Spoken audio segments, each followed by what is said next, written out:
Hi అండి. Eighth class history ఎలా, ఎప్పుడు, ఎక్కడ అనే లెసన్ 2 టాపిక్స్గా తెలుసుకుందాము. చరిత్ర గురించి, అలానే భారతీయులు ఏ విధంగా చరిత్ర గురించి చెప్పారు, జేమ్స్ మిల్ చరిత్ర పైన ఉన్న అభిప్రాయము, అతని గురించి తెలుసుకుందాం. నెక్స్ట్ వలసవాదము, బ్రిటిష్ వారి గురించి తెలుసుకుందాం. చరిత్ర అంటే తేదీలు అని కొంతమంది చెప్తారు. మరికొంతమంది తేదీలను బట్టి పట్టడమే. చరిత్ర వచ్చి కొంతకాల వ్యవధిలో జరిగే మార్పుల గురించి తెలుసుకుందాము. గతంలో పరిస్థితులు ఎలా ఉండేవి, ప్రస్తుతం ఎలా మార్పు చెందాయి అనేది చరిత్ర ద్వారా తెలుస్తుంది. ఒకప్పుడు చరిత్ర అంటే యుద్ధాలు, గొప్ప గొప్ప సంఘటనల వివరణ అన్న కాలంగా ఉండేది. చరిత్ర లేదా కథను రాసేటప్పుడు దానిని కొన్ని అధ్యాయాలుగా విభజన చేసి సంఘటనలు ఒక వరుస క్రమంలో, అలానే ముఖ్యమైన సంఘటనలపైన దృష్టి పెట్టడం జరుగుతుంది. ఇక్కడ మొత్తానికి చరిత్ర అంటే తేదీలు, గతంలో పరిస్థితులు, ప్రస్తుతం పరిస్థితులు అనే దాన్ని బట్టి చరిత్ర తెలుసుకోవచ్చు. జేమ్స్ మిల్ ఈయన స్కాటిష్ ఆర్థికవేత్త, రాజకీయ తత్వవేత్త. 1817లో బ్రిటిష్ ఇండియా చరిత్ర అనే మూడు అతిపెద్ద సంపుటాల బుక్కును రచించడం జరిగింది. భారతీయులు, హిందూ, ముస్లిం, బ్రిటిష్ యుగాల వర్గీకరణగా ఈ పుస్తకం విభజించడం జరిగింది. ఈ పుస్తకం ద్వారా బ్రిటిష్ వారు పరిపాలన, నాగరికత, ప్రగతులకు చిహ్నాలు అనేది తెలియజేయడం జరుగుతుంది. జేమ్స్ మిల్ యొక్క అభిప్రాయం ప్రకారము ఆసియా సమాజాల నాగరికత స్థాయి ఐరోపా వారి కంటే తక్కువ స్థాయిలో ఉన్నాయనే అభిప్రాయం ఉంది.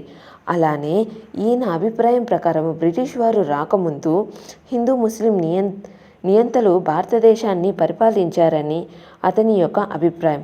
అలానే మత అసహనము, కులపు కట్టుబాట్లు, మూఢనమ్మకాలు సమాజంలో ప్రబలంగా ఉండేవని ఆయన భావించడం జరిగింది.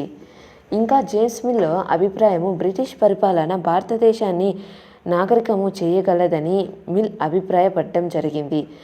ఇంకా జేమ్స్ మిల్ వచ్చి యూరోపియన్ అలవాట్లు, పద్ధతులు, కళలు, సంస్థలు, చట్టాలు భారతదేశంలో ప్రవేశపెట్టాలని అనడం జరిగింది.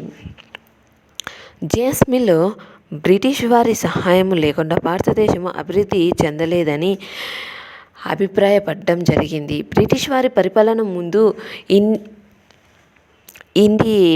భారతదేశము పరిపాలన కాలము ఒక చీకటి యుగంగా చెప్పడం జరిగింది. ఏం చెప్పడం జరిగిందంటే బ్రిటిష్ పరిపాలనకు ముందు భారతదేశ పరిపాలనా కాలము ఒక చీకటి యుగంగా చెప్పడం జరిగింది.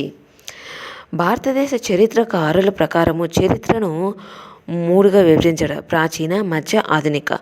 ఆధునిక అంటే విజ్ఞాన శాస్త్రము, హేతువాదము, ప్రజాస్వామ్యం, స్వేచ్ఛ, సమానత్వంతో కూడి ఉన్నదే ఆధునిక యుగం. అలానే మధ్యయుగం అంటే ఆధునిక సమాజంలోని లక్షణాలు ఏవీ లేని సమాజం అని తెలియజేయడానికి మధ్యయుగం అనే పదాన్ని వాడడం జరుగుతుంది.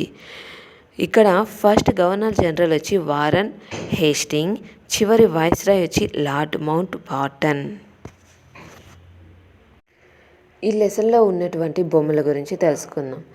1782లో ఫస్ట్ పటపు ముఖ చిత్రంను జేమ్స్ రెనల్ గీయడం జరిగింది. భారతదేశపు పురాతన గ్రంథాలను బ్రిటిష్ వారికి ఇస్తున్నట్లు ఈ పటం ఉంది. భారతదేశ మ్యాప్లను తయారు చేయమని రాబర్ట్ క్లైవ్ రెనల్ను కోరడం జరిగింది. రెనల్ భావన ప్రకారము భారతదేశాన్ని ఆక్రమించడానికి, ఆధిక్యత ప్రదర్శించడానికి మ్యాప్లు అవసరమని రెనల్ భావించడం జరిగింది.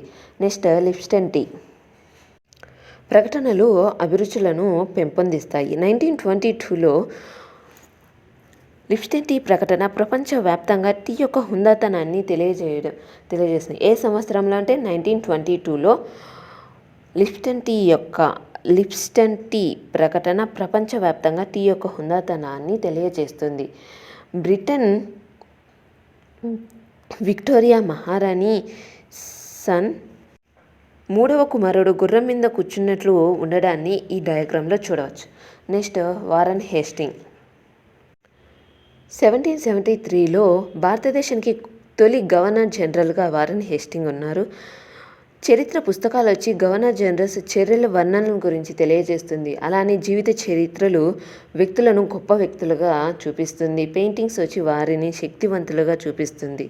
ఇక్కడ చరిత్ర పుస్తకాలు గవర్నర్ జనరల్స్ చర్యలు వర్ణనలను గురించి, జీవిత చరిత్రలు వారి యొక్క వ్యక్తులను గొప్ప వ్యక్తులుగా చూపించడానికి.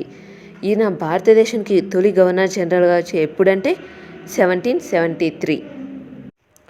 భారత జాతీయ అభిలేఖాగారం 1920లో న్యూఢిల్లీ నిర్మించిన తర్వాత జాతీయ మ్యూజియం, జాతీయ అభిలేఖాగారాలను వైస్రాయ్లకు భవనాలకు దగ్గరలో నిర్మించేవాళ్ళు. దీని ద్వారా జాతీయ మ్యూజియం, జాతీయ అభిలేఖాగారాల యొక్క ప్రాధాన్యతను తెలియజేయడం జరుగుతుంది. నెక్స్ట్ సీతాఫలం. 1717లో బ్రిటిష్ వారు ఏర్పాటు చేసిన బొటానికల్ తోటలో సహజ చరిత్ర వస్తు ప్రదర్శనశాలల్లో వివిధ రకాల మొక్కల నమూనాలను, వాటి గురించి సమాచారాన్ని, ఈ ఉపయోగాలను సేకరించడం జరిగింది. ఎవరు సేకరించారు? బ్రిటిష్ వారు. ఏ సంవత్సరం అంటే 1770లో. నెక్స్ట్ ఈ డయాగ్రామ్లో 1832 ఇయర్లో జేమ్స్ ప్రిన్సిప్ అనే అతను బెంగాల్లో మ్యాపింగ్, సర్వే కార్యక్రమాలు, ప్రాజెక్టులు, శాస్త్రీయ స్వభావంను నొక్కి చెప్పడం గురించి తెలియజేయడం జరుగుతుంది. ఏ ప్రదేశంలో అంటే బెంగాల్లో. ఎవరు అంటే జేమ్స్ ప్రిన్సిప్. ఇయర్ వచ్చి 1832. Next diagram 1857 తిరుగుబాటుదారులు. 1857 తిరుగుబాటు తర్వాత బ్రిటిష్ వారి పుస్తకాలలో ఎక్కువగా ఇలాంటి బొమ్మలు ఉండేది. ఈ బొమ్మల అడుగున వచ్చేసేసి దోపిడీ సొమ్మును పంచుకుంటున్న సిపాయిలు అని ఉంది. ఇయర్స్ అన్ని ఒకసారి చూస్తే 1817 జేమ్స్ మిల్ బ్రిటిష్ ఇండియా చరిత్ర అనే పుస్తకాన్ని రాసిన సంవత్సరం. తర్వాత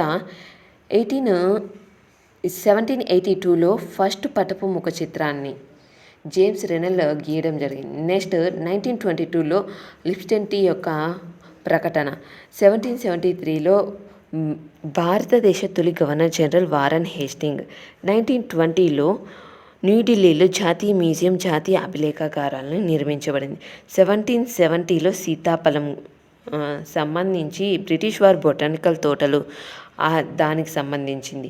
1832లో జేమ్స్ ప్రిన్సిప్ బెంగాల్లో మ్యాపింగ్లు, సర్వే కార్యక్రమాలు వాటికి సంబంధించి. 1857 తిరుగుబాటుదారుల యొక్క బొమ్మల కింద అంటే బ్రిటిష్ వారు పుస్తకాల్లో బొమ్మ కింద దోపిడీ సొమ్మును పంచుకుంటున్న సిపాయిలు. నెక్స్ట్ టెక్స్ట్ బుక్లో మరొకసారి చూద్దాం. ఫాస్ట్గా రివిజన్ చేద్దాం. చరిత్ర అంటే తేదీలను బట్టి పట్టడం. భారతదేశపు మ్యాపులు తయారు చేయమని ఎవరిని అడిగారు అంటే రాబర్ట్ క్లైవ్ రెనల్ను అడగడం జరిగింది. సంవత్సరం వచ్చి 1782. నెక్స్ట్ డ్యూక్ ఆఫ్ కానట్ బిరుదు పొందింది బ్రిటన్ విక్టోరియా మహారాణి 3వ కుమారుడు. నెక్స్ట్ 1817లో జేమ్స్ మిల్ బ్రిటిష్ ఇండియా చరిత్ర అనే పుస్తకాన్ని రచించడం జరిగింది. ఈ చరిత్ర గ్రంథాల ప్రకారము నాగరికత ప్రగతులకు చిహ్నాలు చెప్పడం జరిగింది. ఒక బ్రిటిష్ పరిపాలనకు ముందు భారతదేశ పరిపాలన కాలం ఒక చీకటి యుగంగా కూడా చెప్పడం జరిగింది. నెక్స్ట్ ఇక్కడ చూస్తే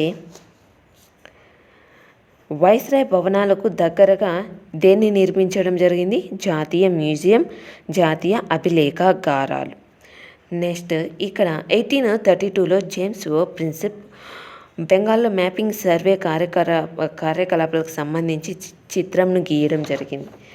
ఇక్కడ 1857లో తిరుగుబాటు తర్వాత బ్రిటిష్ వారి పుస్తకాల్లో వచ్చేసేసి ఆ బొమ్మ ఇలాంటి బొమ్మల కింద వచ్చేసి దోపిడీ సొమ్మును పంచుకుంటున్న సిపాయిలు అని ఉండడం జరిగింది. Thank you.